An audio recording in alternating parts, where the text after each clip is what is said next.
his background into science really wouldn't have an effect on what the marketing claims are. So it definitely seems to be like a low blow.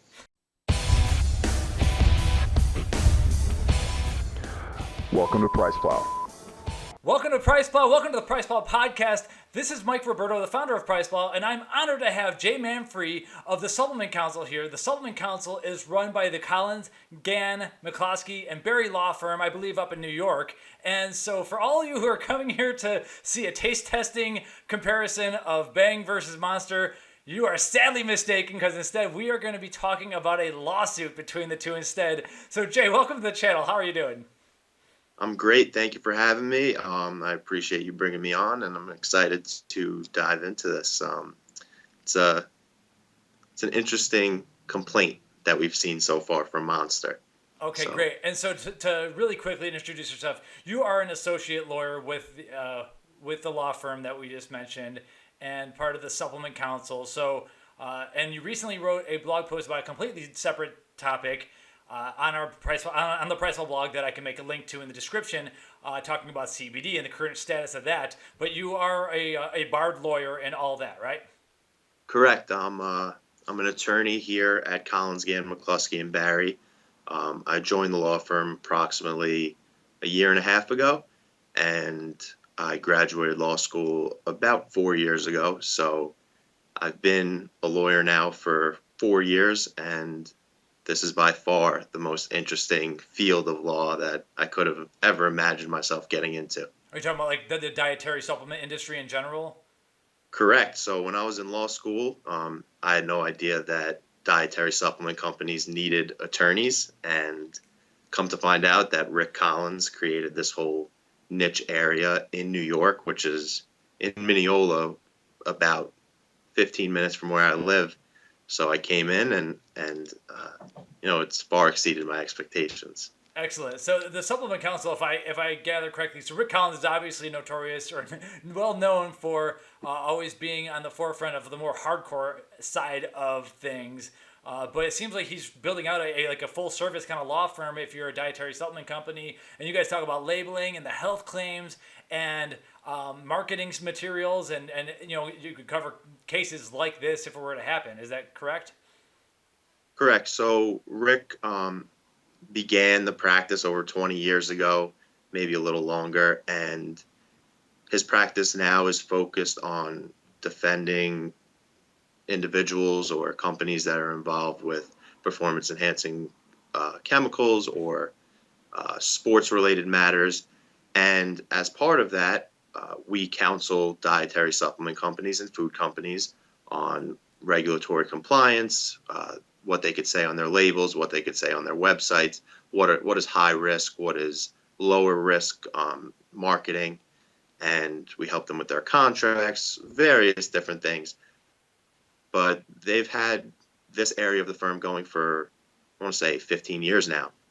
So. Gotcha. Okay. And so speaking of what people can have on their websites, or perhaps what is said on video, that is the subject of this lawsuit. So can you take us through it? I mean, looking at the complaint file, which we will post in the description, a link to it. It's a rather lengthy legal PDF as always. This is, like you said, it is different than most we've seen, but it could also be the future of lawsuits in certain regards to these videos. So what happened here? And this isn't the first time. Is this like round 3 or 4 of McGregor versus Diaz here or something like that? What are we dealing with? I believe this is, I'm assuming you'll post Bang's response to the complaint that they received, which is filled with So yes, I believe this is the third round of lawsuits between Monster Energy, which was formerly Hansen, I believe they're a subsidiary now, and both other lawsuits appear to be similar in the claims that were made about the products. The products were different back then, as you know.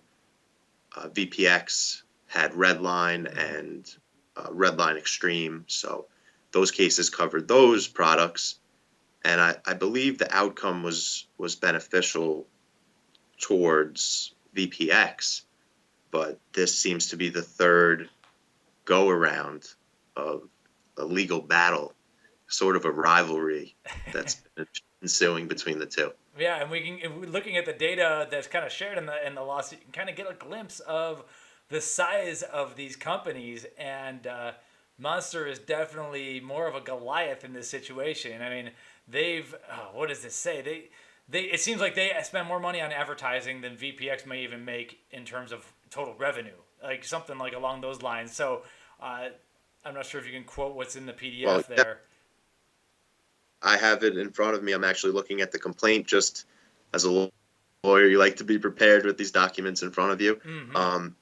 But yeah, it says Monster was launched in 2002 and has spent over $5 billion in advertising and marketing its brand since that time. And in 2017 alone, Monster claims that it spent $537 million on advertising. Wow. Okay, We're so not Bang has obviously made a lot of waves, especially at the GNC stores and the sports nutrition. And we always talk about it. They have a ton of flavors, but when you realize that the reach that a company like Monster has, it's beyond next level. So interesting. correct. And I believe Monster was either absorbed or purchased or merged with Coca-Cola. Hmm. So they definitely have some firepower behind them. And if they're spending that type of money on advertising, they're certainly able to afford the cost and time of litigation. Right. And so what what is that litigation all about in this situation here? What happened? To break it down into layman's terms, we're talking about unfair marketing alleged by Monster and unfair competition based on the claims that were allegedly made by Bang. Um, so we have different statutes and different areas of the law that are being covered within the complaint. But what it boils down to is that Monster is claiming that Bang and the owner of Bang himself actually is unfairly competing with Monster by making false advertising claims.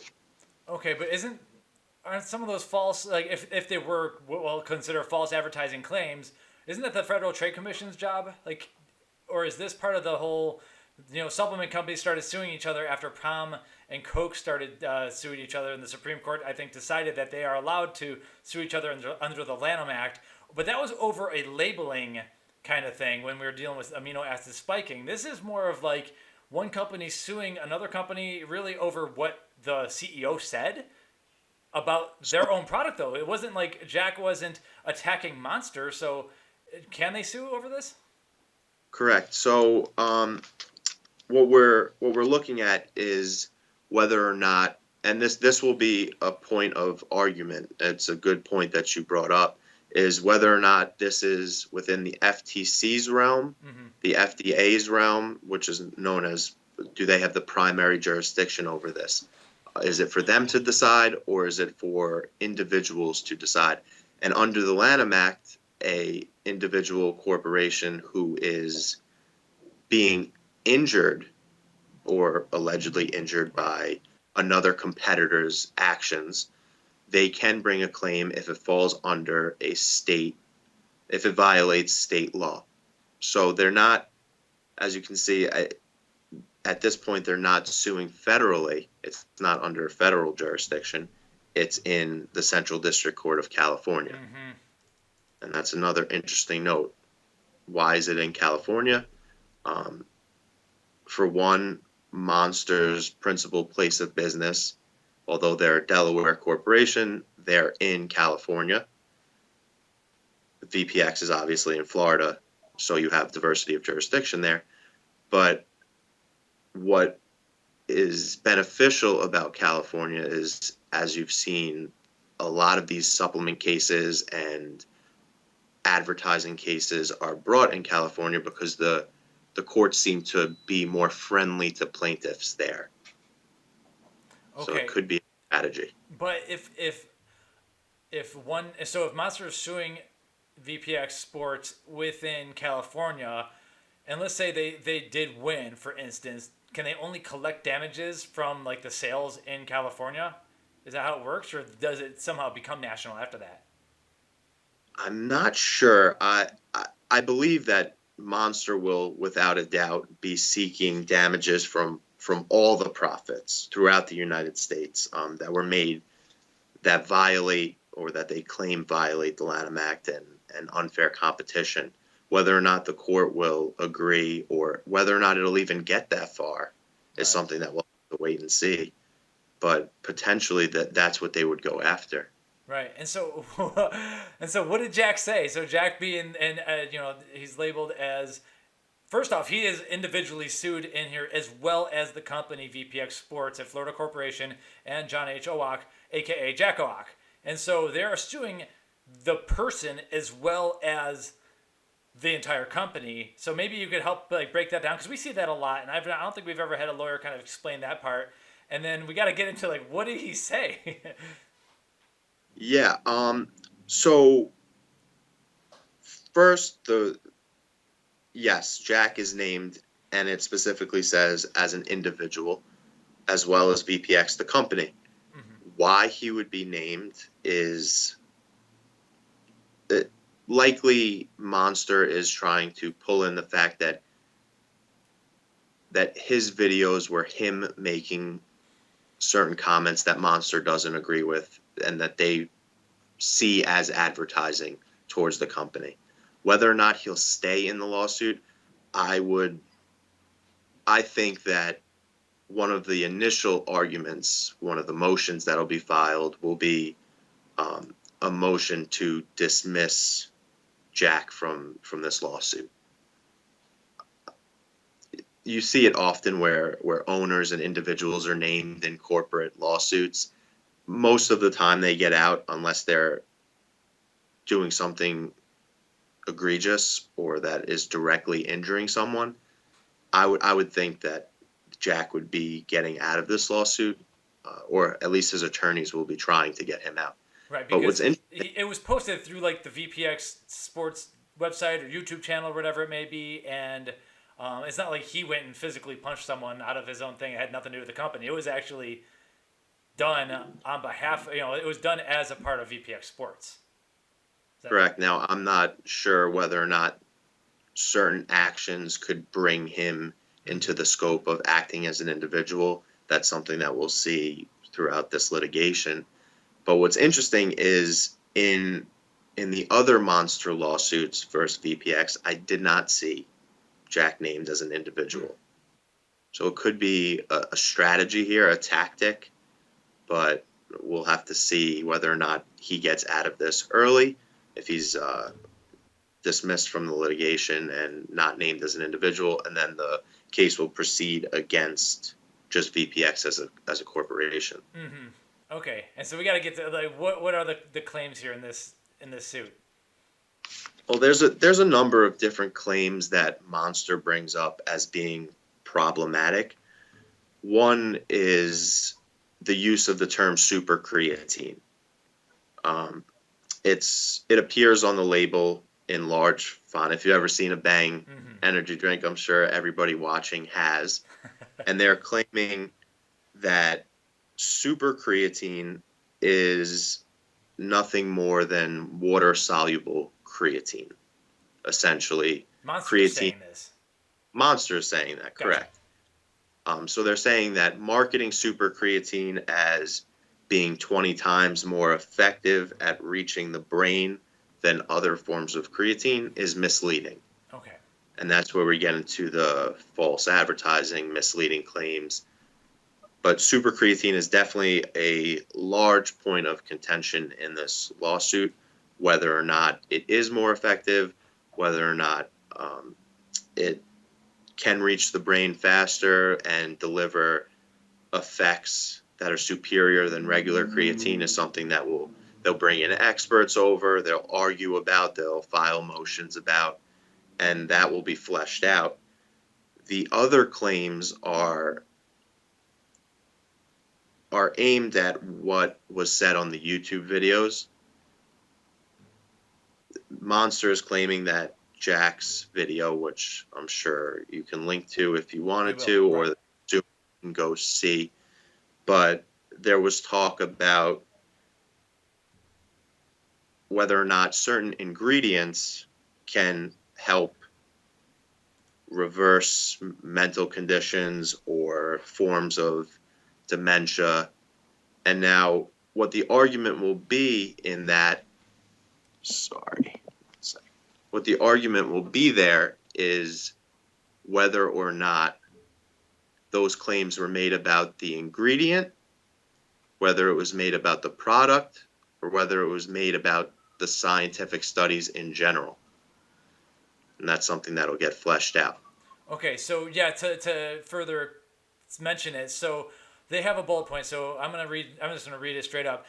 Uh, Item 2 is on page 2 of their complaint. According to the defendants, Bang is nothing short of a miracle drink that delivers benefits and cures that have evaded scientists for decades. For example, defendants claim that, and one of the bullet points is, you mentioned super creatine is 20 times more effective at reaching the brain than other forms of creatine.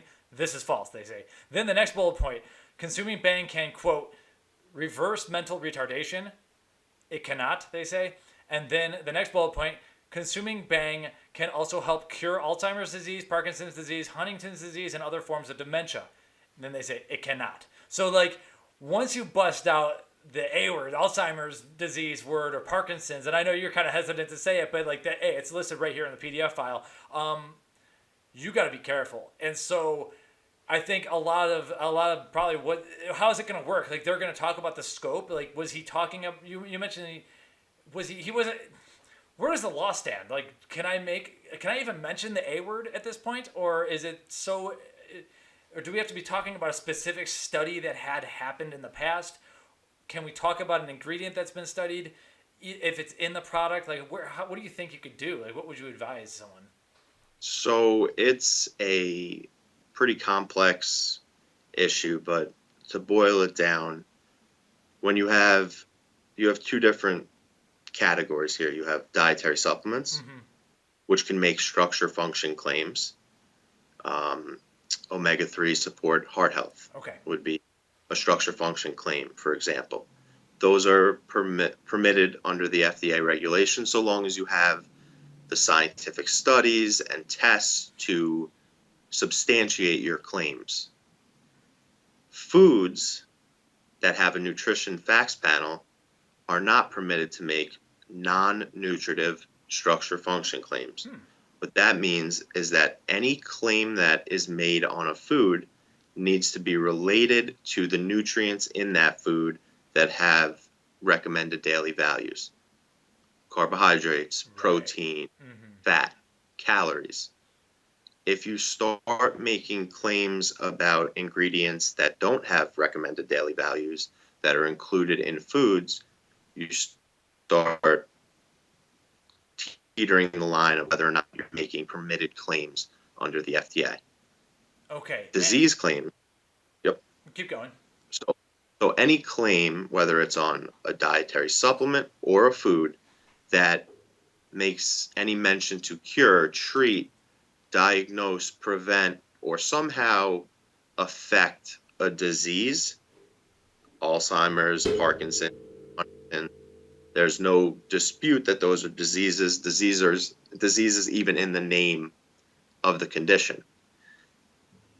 When you start making claims that your product, no matter what category it's in, can affect those conditions, you're making what's known as a disease claim, which are only permitted on drugs that have an approved application. So that's where the disease claim issue comes in. Okay, and so how is VPX Bang a supplement, or is it being labeled as a food? It's a big deal, isn't it? Then here, it does. So it does change certain things, but Bang is labeled as a food. It has a nutrition facts panel, not a supplement facts panel. And if this is getting a little deeper, but if you go to guidance documents and research whether or not energy drinks are considered foods or dietary supplements, for the most part, it's considered by industry organizations to be a beverage or a food. So it's not a supplement. Okay, but super creatine or like creatine, leucine, stuff like that is typically seen as a dietary supplement ingredient. Correct. And so there are certain ingredients that there's many ingredients that could be used in dietary supplements and foods. The distinction is whether or not it is GRAS, generally recognized as safe, and determines whether or not it can be used in food. But there are several dietary ingredients that can also be in food. Whether or not super creatine is permitted to be used in food is something that Monster is bringing a claim against. They claim it cannot. So that's another point that will have to be argued over. Okay, and so there was is there anything else about the case? Let me see. The other bullet point was Bang is the quote, healthiest energy drink on the market. It is not, they say. So are there any other major parts of so basically Jack went on video and started talking about certain ingredients that were in Bang, and it can be disputed as to whether he was talking about the ingredients in the research or if he was actually talking about the product itself. And so that it seems like that's part of the some of the arguments that are going to be laid out. But that will likely be part of the arguments that VPX makes, that, you know, he was pointing to scientific studies and research and the data out there on a combination of creatine and an amino acid, and not talking about, it wasn't advertising or marketing or claims made about Bang or super creatine itself and its effects on these conditions. So that will be one argument. And who's the judge of that? Like, is that it seems like kind of like you almost need to ask a jury of 12 people. Yeah, well, let's see. They do make a demand for a jury trial. So if it went the distance and got to that point, then it's possible that we could see it. But likely that will be argued over in motion papers and pleadings, and it'll probably be just between the lawyers and the judge. Okay, so the judge will eventually kind of decide whether to dismiss certain things. Yeah, the likely initial arguments will be whether or not there is any factual disputes, or can certain claims be ruled on by the judge without an argument as to the facts. Okay. And that will probably determine some of these claims. And if you look back at the other Monster versus VPX lawsuits, we've seen that certain claims have been dismissed early on in the case. Likely what will happen here, another interesting point to note, is that one of the Monster versus Bang cases started in 2008 and ran until 2011. Nice. So we're talking about years here. Right. Where this is going to be going on. You mind if I grab my charger quick? Oh, go for it. Yeah. Sorry. That's all right. For those who watching on YouTube, we had to make a quick little scene change here. Anyway, we're back. And so the next question is, after all this went down, the lawsuit got posted. It got, spread around the internet and all that. Jack and VPX Sports posted a response on their website. And the basic gist was they were refuting all the different claims made in the complaint that Monster had made.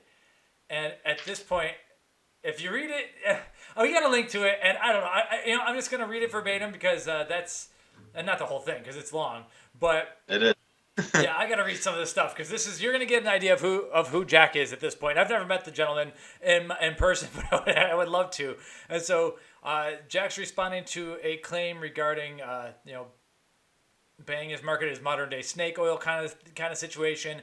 Jack's saying consumers choose Bang because it's more effective, tastes better, and doesn't contain harmful amounts of sugar and highly suspect ingredients like D-glucuronolactone contained in Monster. Research has proven that Monster causes disturbances in heartbeat. Research has also proven that caffeine is safe alone, but combined with sugar can be deadly. Bang contains zero sugar. Monster's flagship energy drink, Green M, contains a massive, health-robbing 54 grams of sugar per can. And so, at this point, and I'm a low sugar person, as many of our followers know. So, like, I love what Jack's saying here, but I'm gonna put my lawyer hat on and be like, Jack, you gotta stop. And maybe you have a different opinion if you were his legal counsel. As someone who's a consumer, as someone who might be on the sports nutrition side, who's followed Jack, we gotta be like, okay, when someone uses the words health robbing. Like, you're gonna get some rah-rah coming from the peanut gallery over here.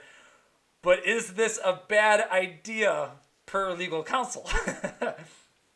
I'll start by saying that I don't represent either party. Oh, right. Yes, and this is not going to be construed as legal advice and whatever disclaimers otherwise you need to make. Yeah, but it's definitely an interesting approach. It looks like from reading it that the comments are made by Jack himself and not by the company itself. He puts his name. So it wasn't like, yes. Yeah, it wasn't like a company press release that you would typically see that says, you know, we stand by our product and we refute the claims and we will fight the battle in legal court and see what happens. But this was a more in-depth response and typical of someone who believes in his product, and you could see his passion for it, and you could see it in his videos, and I'm sure you'll see him fight this lawsuit full on. Yeah, and so the title of it is Bang's Jack Owoc Blast Monster Energy into Submission. That is the title. You're gonna have to archive that in case it were to disappear. But anyway, and so this might not be what we want to talk about here. Obviously, he believes in the product. It almost seems like this is enabling Monster to possibly be like, no, we need to leave him in here personally. You know, this wasn't a company press release. This was Bang's Jack Owoc blasting Monster Energy into submission. It almost like helps their case in a way. I don't know. I don't know how a court will view it and how it will view individual conduct as compared to a corporation, but it seems that Monster wouldn't voluntarily dismiss Jack from the case if the attorneys requested it. Right. It seems kind of like a taunt, or he's firing right back at them. Mm-hmm. So we'll certainly see whether or not a motion to dismiss is filed soon. I think something else that we'll see sooner rather than later is whether or not an injunction is granted, or it's certainly going to be argued over whether the court will allow Monster to file a motion and win, or whether they'll decide with VPX as to whether or not Bang can continue advertising the way it is as the case is going on, or whether Bang needs to stop advertising now until the case is resolved. Like stop all advertising, or just take these videos down in this, like perhaps this blog post? I don't think it'll be all advertising, but it could be the claims that's what's going to be argued about, is whether or not VPX can continue making the claims about Bang that it's making on the label or on its website or YouTube videos while the case is pending, or whether it needs to put a halt to that until the case is determined. And that's going to be a fight, because essentially it would cause VPX to stop doing something before the case is decided. Right. Okay. And could come out that the court decides that their claims aren't misleading, but the whole time the case was ongoing, they were prevented from making the claims that they make in their advertising. And that would be which up to the judge. It's going to be something that's decided early on, I would think. Gotcha. Okay. Now, let's say you were brought into this case. Would you have any specific advice? Are you willing to give any, or would you tell Jack to take this blog post down ASAP? Like, what are you? What can you share anything? Well, I mean, anything that's on the internet is already archived Right. and saved, backed up on numerous files. So if something was taken down now, there would be evidence of it that Monster has certainly kept. And I think it's interesting to look, if you look at at Monster's actual complaint, which is 32 pages long. Mm-hmm. It's a long complaint. Throughout the complaint, there are images, there are links to YouTube videos, there are what looks to be little jabs at VPX as a company and at Jack himself. Really? It's not a typical legal complaint. I've never where seen you just a billboard in a. Usually everything's internet based. We have a picture of a billboard on page 13. Yeah, and you have numerous pictures. You have what looks like exhibits, like evidence that they're pointing to, but it's within their complaint, which is just the complaint is just factual allegations. It doesn't need to be very detailed. Mm-hmm.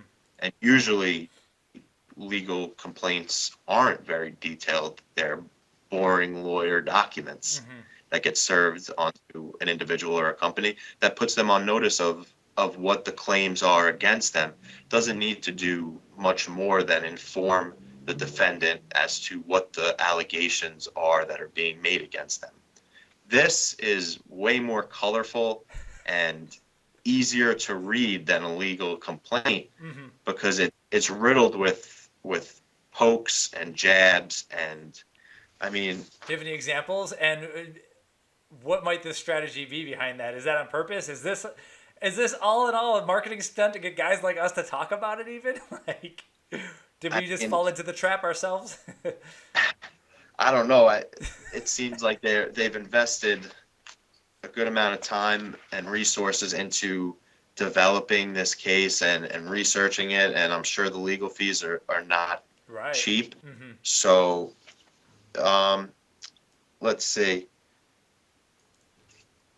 On page 3, that's paragraph 6 or number 6 on page 3 is the part of the complaint where they say, while Owoc touts himself as VPX Chief Scientific Officer, his science background is not as robust as one would expect. His qualifications seem to be based exclusively on his previous stint as a high school science teacher. Gotcha. Sure, they could be trying to show that he's not qualified for the position based on the research that Monster has done into his background, but for the purposes of a complaint, it doesn't really seem to be a necessary component of it. Certainly there's jabs. I see. There's ways of writing things that people can start reading between the lines. And of course. It wasn't completely necessary, but I think it's relevant. At the same time, like, there's no PhD in supplement formulation, for instance. There's no PhD for energy drink creation. So, obviously there's various types of sciences that are related, possibly, but it depends how specific you want to get. But clearly, I think that is a jab right there. So.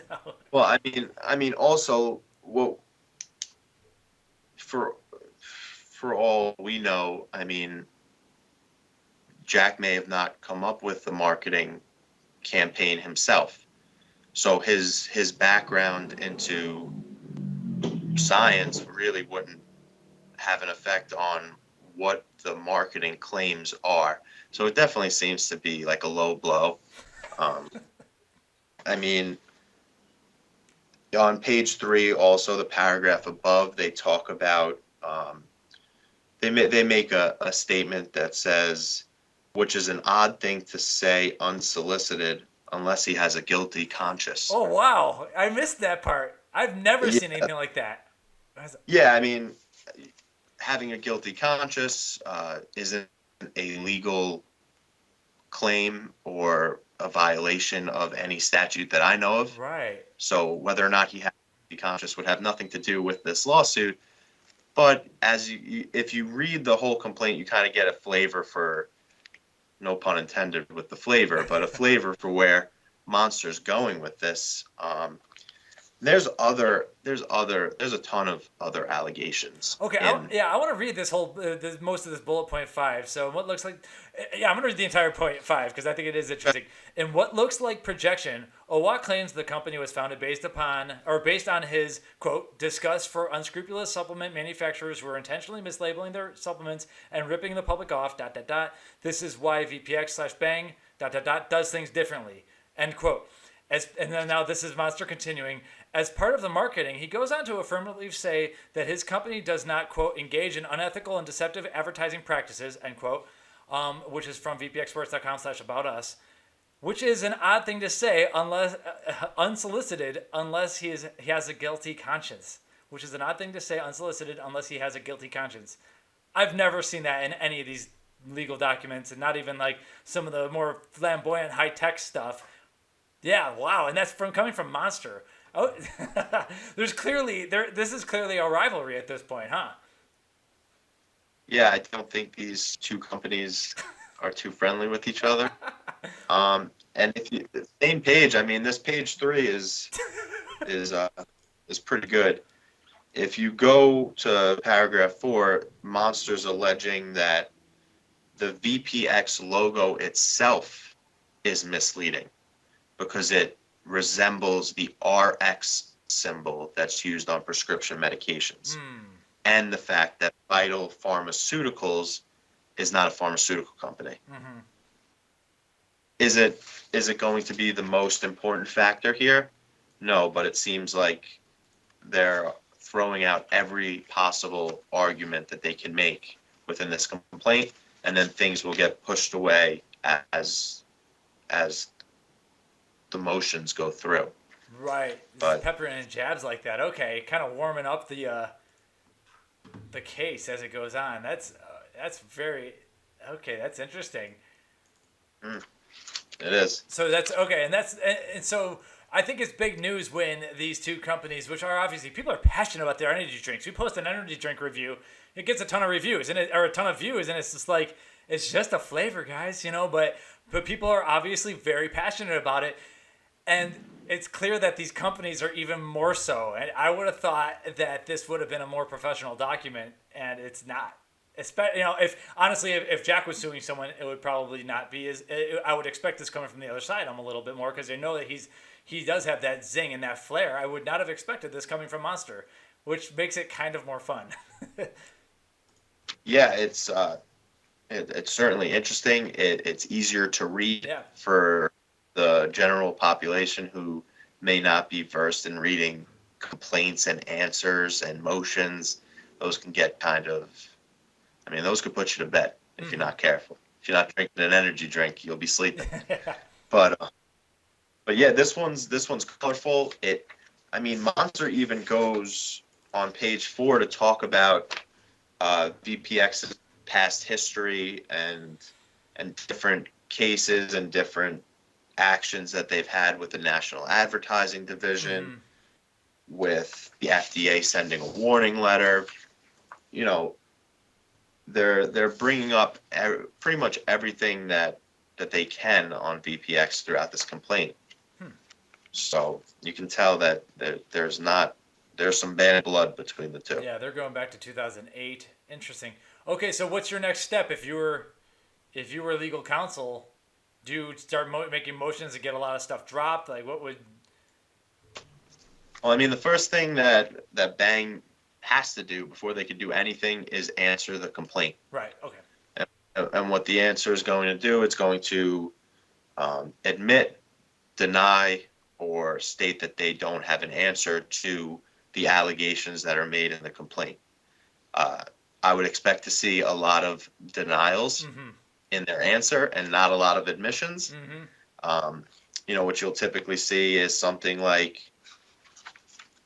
VPX is a Florida corporation, admit, and then you'll see everything else is denied. Right. So, that the answer to this complaint will not be something that will be very exciting. If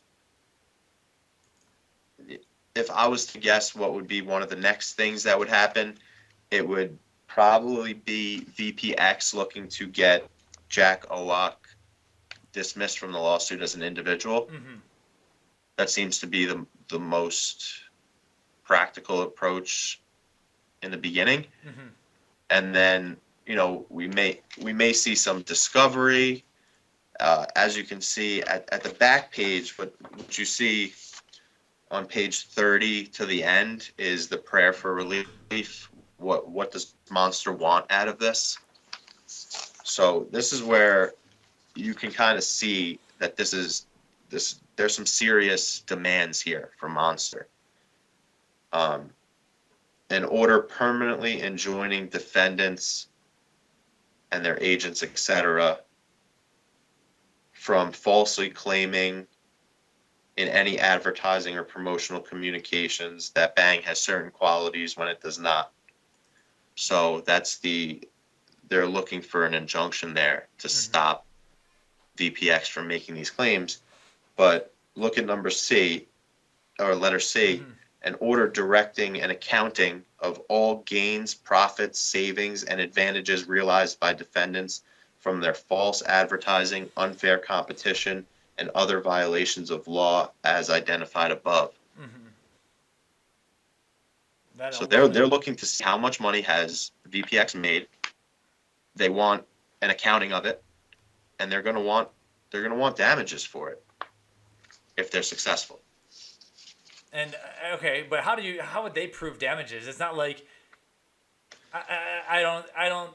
First off, we're talking about two different drinks completely. Like one of them's zero carb. Well, I guess Monster does have some zero carb stuff, but just because someone bought Bang doesn't mean they're going to buy Monster. How do you prove that? To me, it's like I don't know if I would have bought a Monster in the first place versus if I go to GNC and buy a Bang. It's not really necessarily meaning I would have bought a Monster if it's in the fridge.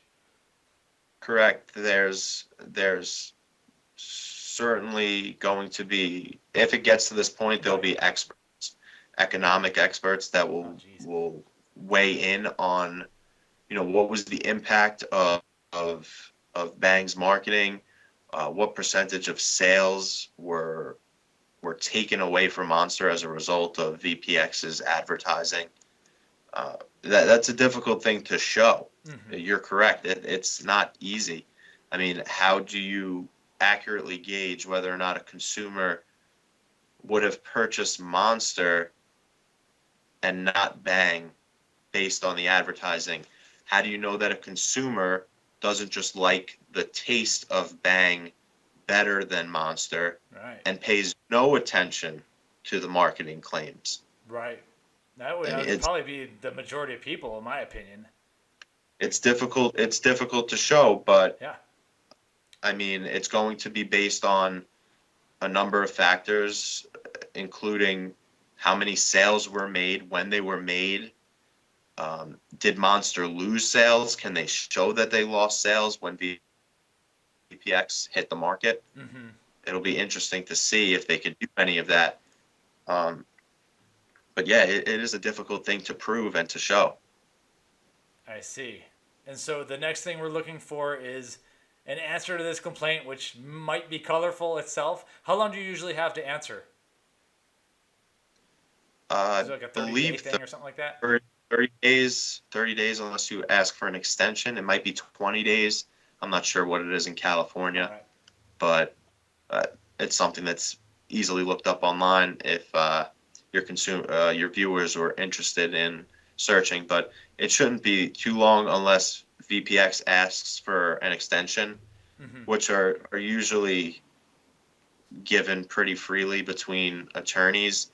unless there's some reason not to. And it could be that Monster and VPX dislike each other so much that the attorneys and the parties are unwilling to grant any extensions or anything without the court approving those things, which just makes litigation longer. Right. Okay. Wow. Anything else? Now, I guess, yeah, this is going to make it for a long video if you have time, but wasn't there something else with the super creatine? Didn't Thermolife just get those patents? That they had a whole patent thing going on, and VPX no longer owns the super creatine patents now? So I'm not a patent attorney. Right. It's a very specific area of the law, but from what I read online, your viewers can find it.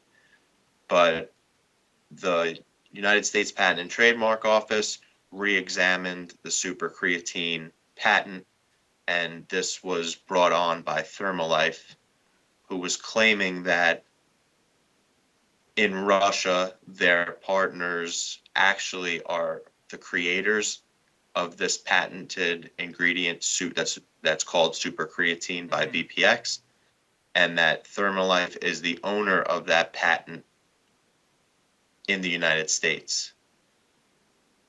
So what happened in the United States Patent and Trademark Office, according to this press release, is that the patents owned by VPX were invalidated and they no longer hold those patents.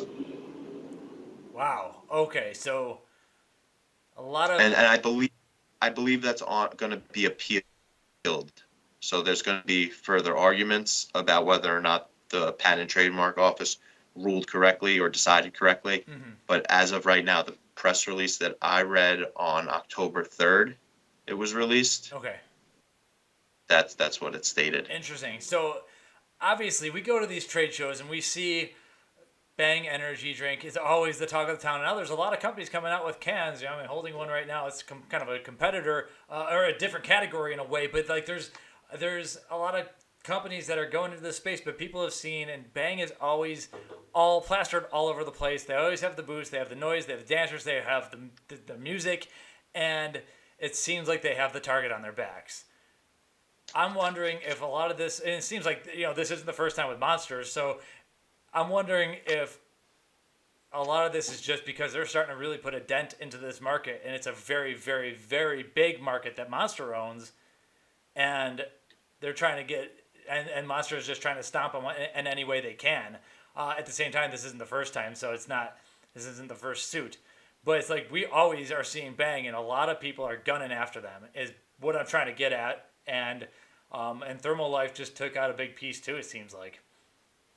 Yeah, and aside from the patent issue with Thermolife is a lawsuit that looks extremely similar to the claims made from Monster against VPX, from Thermolife against VPX in, I want to say, I don't know why I want to say Arizona, but I could be wrong. But they filed a lawsuit against them as well. That might be 2 where days. they're located. I think, yeah, that I've seen that state before in Thermolife cases. I think, yeah, I'm not sure, Yeah. but Yeah, you could look it up, but that was 2 days ago. wow. So it could be that these cases start popping up against VPX in numerous states by numerous companies that market and sell competing products, and you know that's something to watch out for, because once the cat's out of the bag and anybody can view this complaint, whether or not other companies that compete with VPX will choose to sort of jump on board, that could be something that we need to watch for. Right. And so, regarding some advice that you maybe give to your other clients, I believe is the word. So regarding some advice that you give to some of your other clients, one company's CEO, and it's one that I'm very friendly with, he said that he would not come onto this podcast. He would not come on video, and he wouldn't allow any of his marketing managers to come onto video because basically he said the next wave of lawsuits are going to be based upon video claims, and one false slip, one wrong word published on YouTube can get you in trouble with competitors in like a situation kind of like this. And even though they're familiar with like how the claims things work, if you slip up just a little bit, someone's going to come after you. And he thinks the next wave of lawsuits are on video, and that's why he will not come on the video. And I, of course, respectfully was cool with that. But I'm wondering if you think there's any credence to that. Is he being overcautious, or is it smart to be aware of going on video and starting to talk like this? Well, I mean, there's always a concern that what you say or what you do can lead to a lawsuit. We've seen it throughout the United States. It's a litigious society. Mm-hmm. People like to sue each other. Businesses like to sue each other. When it comes to what you're saying in terms of marketing a product, you do have to be careful. And the other consideration is, are you directly marketing your product, or are you talking about general matters? And I don't think that one slip up or one false comment or one incorrect statement would lead to a lawsuit. Mm-hmm. It's more in terms of, are you directly making these statements in connection with the sale of your products? Mm-hmm. Are they appearing next to a sales page? Are they appearing on the website where consumers see the video, then they purchase the products, and they're purchasing those based on the influence that they're receiving from the videos? I think if every video was going to lead to a lawsuit, we wouldn't see videos being as popular as they are today. Gotcha. Every company markets using videos. I think for our clients, I think it's important to have those videos, have your advertising, have your marketing reviewed before it goes out. That's something we recommend our clients doing and others in the industry doing. Because when you're talking, sometimes you get on a tangent and you're not thinking this comment's going to get me sued. You're thinking, I'm just explaining the benefits of my supplement or my food product. Mm-hmm. So having a second set of eyes on it that's not as close to the product as you are and is kind of removed somewhat is beneficial. And those things with technology, those things are able to be edited. Videos can be edited. You can put a disclaimer in there. If you do slip up, you can correct it in a later post. Mm-hmm. There are ways to address that. But yeah, I think having these things reviewed by a legal team is important. Right, and so you save you a lot of headache down the line. More against live video than for someone like Jack, I guess. Yeah, we lagged there for a minute. Yeah, we lagged. I was trying to say, you'd probably be more against live video than for certain individuals who might talk a lot. Yeah, I mean, look at some of the most popular people in the world, the famous actors, movie stars, sports figures. Sometimes when they have a camera in front of them live, things get said. It leads to some issues down the line. But in terms of marketing for dietary supplements, the things that are important for a company to consider is, are you making disease claims? Are you claiming that your product can treat, cure, diagnose, mitigate a disease? Mm-hmm. Are your claims that you are making about your products, are they supported by scientific evidence or not? Those are some of the most important factors to consider when you're creating a video or a website or what you're putting on your label. And as our law firm does, we review those things regularly for our clients, and we try to reduce the risk of a lawsuit occurring in the future. Right. Yeah. I always like to try to stick with the truth. Like if there's been a human study on this exact dosage or less of that ingredient, and the product contains more of that ingredient than the human dose in that study, then it's a little bit easier to start, talking about here's what happened. But if it was a rat study, first off, you can't put that on the can. And, when we blog about it, we're like, hey, this is all theoretical because this is a rat study. And, as other people have said on this podcast, we've cured cancer 30 times in rats, so we can't really make those claims for humans. And you can't tell your customer that this is what's going to happen based upon something that happened at a different dosage or something that happened in a rat. So that's something always to be careful of. Even when we're blogging, I try to be very, very, very careful and try to stick with here's what really happened with humans at this dose and how the study went. Beta alanine, a lot of these 3.2 grams is actually spread across the day four times a day, for instance. And so I like to say that because if you're slamming the beta alanine 3.2 grams all at once in your pre-workout, that's not exactly how the studies that were successful actually worked.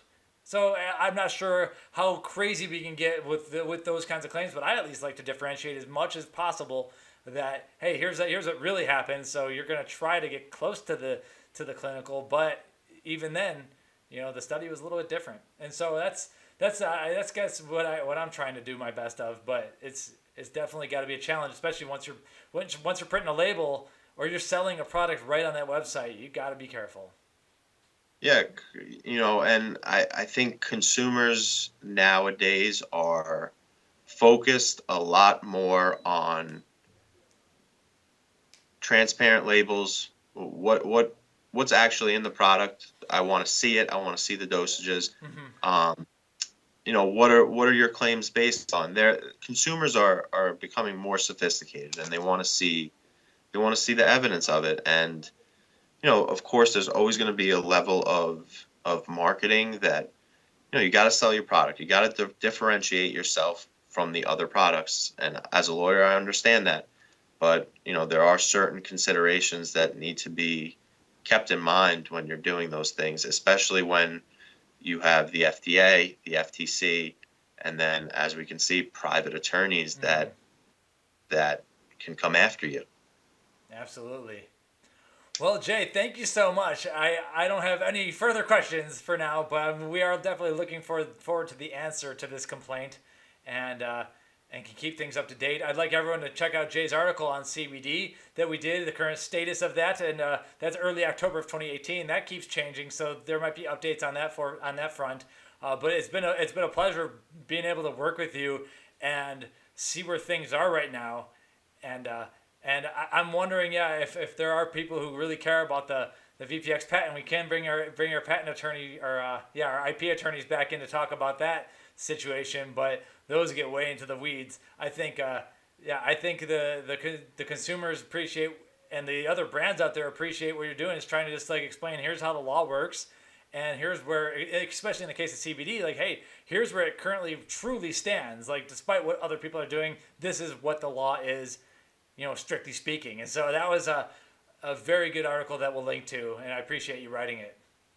Well, thank you so much. And, that CBD article was our first formal time working together and putting something out. And it was a great collaboration. I appreciate you taking the time to read it, put it together in a way that made consumers able to have visuals next to it, and it made thing.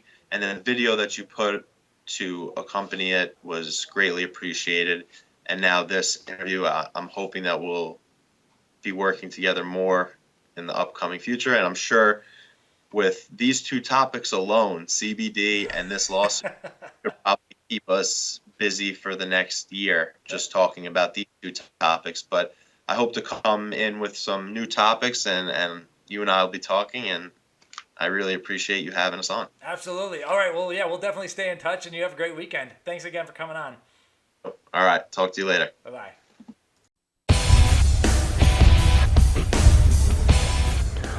Welcome to PricePlow.